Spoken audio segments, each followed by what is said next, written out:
Assalamualaikum warahmatullahi wabarakatuh. Kembali lagi bersama saya Aida Fajarini. Saya absensi 25 dengan NIM 1860205222161. Saya berasal dari kelas PGMI 3D. Oke teman-teman, di pertemuan kali ini, tepatnya di tugas PPT yang kedua, dengan mata kuliah yang tetap sama ya, kurikulum pembelajaran, dengan dosen pengampu Ibu Maftuha MPDI. Langsung saja kita ke materi, yaitu fungsi landasan pengembangan kurikulum. Yang pertama, konsep landasan pengembangan kurikulum. Jika dikembangkan tidak berdasarkan pada landasan yang tepat dan kuat, maka kurikulum tersebut tidak bisa bertahan lama dan bahkan dengan mudah dapat ditinggalkan oleh para pemakainya. Pengembangan kurikulum adalah proses perencanaan dan penyusunan kurikulum oleh pengembang kurikulum atau biasa yang disebut dengan kurikulum developer, dan kegiatan yang dilakukan agar kurikulum yang dihasilkan dapat menjadi bahan ajar dan acuan yang digunakan untuk mencapai tujuan pendidikan nasional. Kurikulum merupakan alat untuk mencapai pendidikan yang dinamis. Landasan pengembangan kurikulum dapat diartikan sebagai suatu gagasan, asumsi atau prinsip yang menjadi sandaran atau titik tolak dalam mengembangkan kurikulum.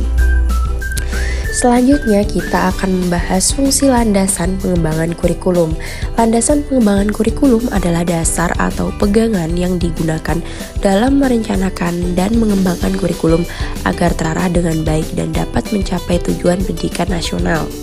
Adapun fungsi landasan pengembangan kurikulum sebagai berikut: A. Fungsi penyesuaian, B. Fungsi integrasi, C. Fungsi diferensiasi, D. Fungsi persiapan, E. Fungsi pemilihan, dan F. Fungsi diagnostik. Selanjutnya, yang ketiga yaitu landasan filosofis, psikologis, dan iptek. Apa aja sih? Landasan filosofis dalam kaitannya dengan definisi filsafat sebagai proses Sokrates mengemukakan bahwa filsafat adalah cara berpikir secara radikal, menyeluruh, dan mendalam, atau cara berpikir yang mengupas suatu sedalam-dalamnya. Sedangkan menurut arti yang menyeluruh mengandung arti bahwa filsafat bukan hanya sekedar pengetahuan, melainkan juga suatu pandangan yang dapat menembus sampai di balik pengetahuan itu sendiri. Sistematis berarti filsafat menggunakan berpikir secara sadar, teliti, dan teratur, sesuai dengan hukum-hukum yang ada. Logis berarti proses berpikir filsafat menggunakan logika, dengan sedalam-dalamnya. Radikal, redik sama dengan akar, berarti berpikir sampai ke akar-akarnya. Selanjutnya, kita akan membahas landasan psikologis.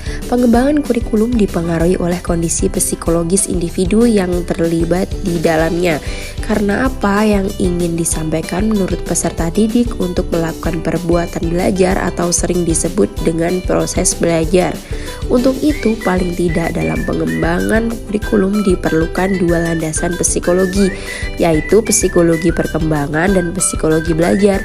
Kedua landasan ini dianggap penting terutama dalam memilih dan menyusun isi kurikulum, proses pembelajaran, dan hasil belajar yang diinginkan. Psikologi adalah ilmu yang pelajari tingkah laku manusia. Kurikulum adalah upaya menentukan program pendidikan untuk mengubah perilaku manusia. Oleh sebab itu, dalam mengembangkan kurikulum harus dilandasi oleh psikologi sebagai acuan dalam menentukan apa dan bagaimana perilaku tersebut harus dikembangkan. Selanjutnya adalah landasan iptek. Apa sih landasan iptek? Ilmu pengetahuan adalah seperangkat pengetahuan yang disusun secara sistematis yang dihasilkan melalui riset atau penelitian. Sedangkan teknologi adalah aplikasi dari ilmu pengetahuan untuk memecahkan masalah dalam kehidupan. Ilmu dan teknologi tidak bisa dipisahkan.